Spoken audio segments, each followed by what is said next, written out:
সেদিন সোহেল তার মামার বাড়ি থেকে ফিরছিল। সময় তখন রাত প্রায় 11টা। বন্ধুরা বলল, এই রাতে যাস না, কাল সকালে যাস। সোহেল হেসে বলল, এইসব ভূতটুত কিছু না, শর্টকাট দিয়ে গেলে 20 মিনিটেই বাড়ি। শর্টকাট মানে শ্মশানের পাশ দিয়ে যাওয়া রাস্তা। নিস্তব্ধ রাস্তা ধরে সাইকেল চালিয়ে সোহেল বুঝল, আজ গ্রামটা অদ্ভুতভাবে চুপচাপ। কোনো কুকুর ডাকছে না, ঝিঝি পোকার শব্দেও নেমে গেছে। হঠাৎ অদ্ভুত আলো। শ্মশানের কাছে পৌঁছতেই সে দেখল দূরে একটা মিটমিটে আলো জ্বলছে। মনে হলো কেউ যেন আগুন জ্বালিয়েছে। এই রাতে কে আছে এখানে?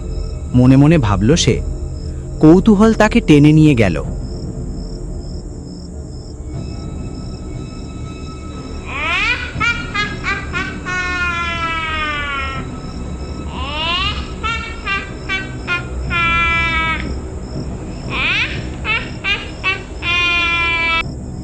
কিরে, এত দেরি করলি কেন? আজ তোর জীবনের শেষ দিন। আজ তোকে এই চিতার আগুনে পুড়িয়ে মারব। কতদিন চিতার আগুনে মানুষ পুড়িয়ে মারি না, আজ সেই আশা পূরণ করব। বাঁচাও, বাঁচাও! কে কোথায় আছো? আমায় বাঁচাও! আমাকে মেরে ফেলবে, আমাকে পুড়িয়ে ফেলবে! বাঁচাও, বাঁচাও!